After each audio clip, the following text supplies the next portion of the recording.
yang santai dari ngomongin politikan?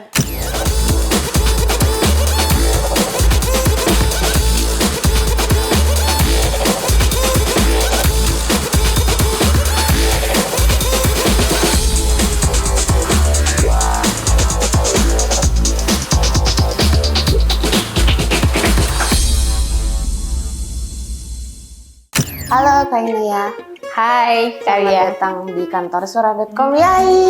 Yeay, hai penonton suara.com.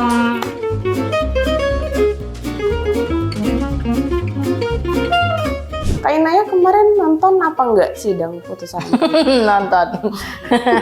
Apa mungkin ini efek kayak itu ya, kayak aduh kesian ditolak mulu gitu ya. Kan ada juga yang kayak gitu, Anya udah daripada tolak mulu udah terima aja deh gitu ya. Yang pasti gini, kalau saya sendiri termasuk yang sepakat kalau angkanya diturunin gitu. Tapi nggak sepakat kalau misalnya kayak kemarin gitu. Itu kan udah banyak kan yang dulu yang pada ditolakin itu ya, kan kesian juga yang ditolakin gitu kayak. Jadi ternyata kesalahan kalian tuh cuma satu yang ditolak-tolak itu. Apa tuh Kak? Apa tuh Kak? Siapa namanya? Mas Emil Dardak gitu misalnya ya, kan salah satunya. Mas Emil nggak punya temen, nggak punya pengagum yang rela masukin JR buat Mas Emil.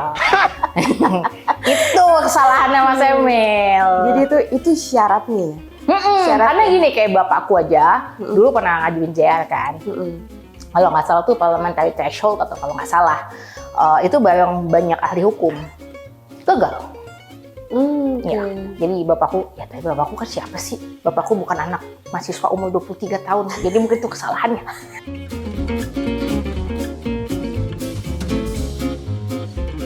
Lumrah tuh maksudnya gini, umum, banyak dilakukan gitu. Kalau jamak ya, banyak dilakukan banyak.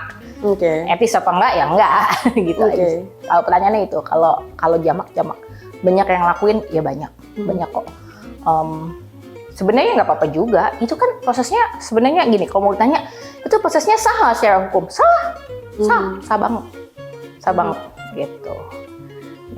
Tapi ya kemudian jadinya, tapi message-nya nyampe juga gini, kayak gue bisa loh, pokoknya kalau gue butuh apa gue juga bisa gitu dapetin itu, meskipun misalnya ada yang ada rules yang sulit gitu.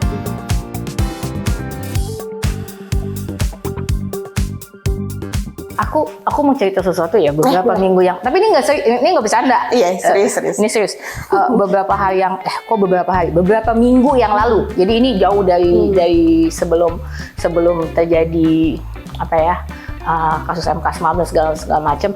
Jadi gini, beberapa bulan lalu kayaknya omku, aku lagi di rumah omku, di rumah pamanku gitu.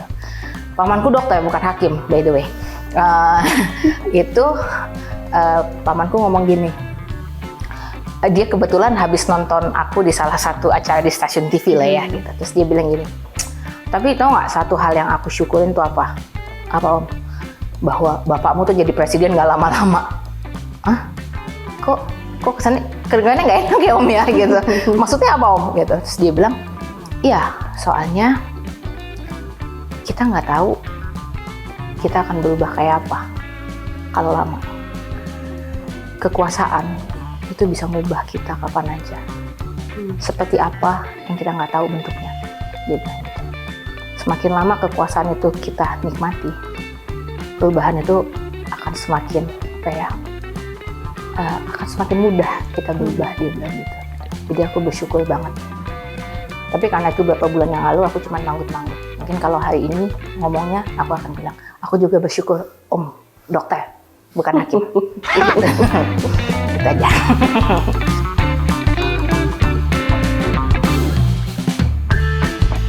Bapak itu kalau ngomongin politik, gini, saya jarang ngomongin politik sama bapak, gitu ya.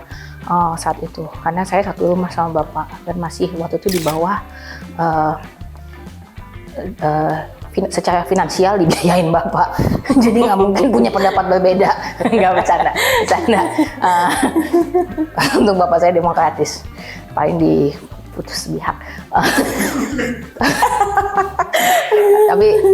tapi waktu itu kalau saya pribadi saat itu karena saya mikirnya kasihan bapak gue udah capek ngurusin negara. Jadi kadang saya biasanya kalau ketemu bapak saya males ngomongin politik. Meskipun kadang-kadang bapak suka cerita, bahkan jauh sebelum bapak jadi presiden bapak juga suka ngajakin saya ngomong. Tapi mostly yang diomongin bapak tuh apa ya, kayak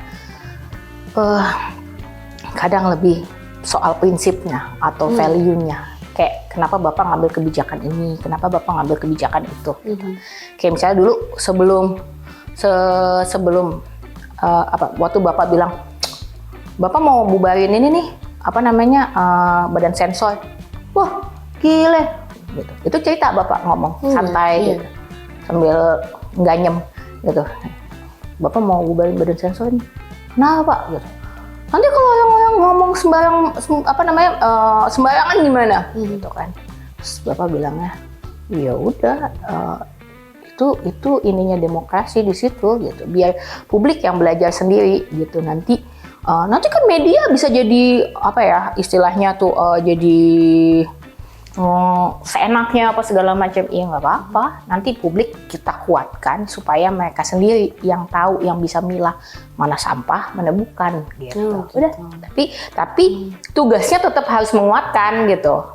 Jadi untuk tahu. Jadi nggak cuman yaudah bubarin aja gitu. Terus publik suruh mikir sendiri, nggak gitu. Tapi dibantu supaya mereka kemudian bisa jadi kritis gitu segala macam. Misalnya yang kayak gitu-gitu, kebijakan kayak gitu. Kadang suka cerita. Saya nggak punya kewajiban untuk misalnya harus megang partai atau jadi wapres atau apapun, nggak ada ya. Hiduplah sesuai dengan ini gitu. Tapi kalau bapakku kan yang ditekanin value, sekali lagi value. Jadi dia bicara tentang misalnya tentang demokrasinya gitu, tentang penguatan hak-hak sipil. Bapakku kan jadi politisi tuh seberapa sih dari semua yang dia lakukan gitu. Sebelumnya dan sesudahnya itu kan Gus Dur itu sebenarnya adalah seorang penggerak sipil gitu.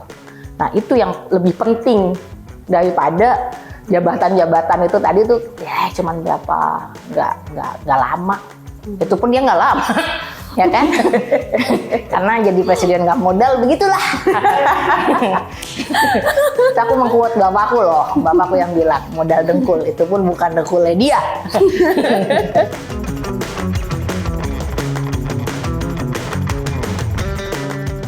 Kalau keterlibatan anak muda enggak, bapakku bukan tipikal orang yang hobi mengglorifikasi. Mengglorifikasi, oh anak muda gitu, enggak. Itu bagian dari ageism ya. Gitu. Semua orang punya kesempatan yang sama gitu dan punya ini yang sama. Gitu. Mau usianya berapa, jadi bapakku nggak mengglorifikasi itu. Tapi ya itu yang selalu ditekankan adalah value-nya. Ada value-value demokrasi, ada value kerakyatan yang penting. Ada hajat hidup orang banyak yang penting untuk selalu dijaga. Itu selalu. Jadi mau aku jadi apapun, value-nya tetap harus itu yang dipegang. Itu yang harus dibawa. Jadi bapakku itu kan ternyata setelah meninggal yang diwarisi bukan harta, tapi telat aku taunya.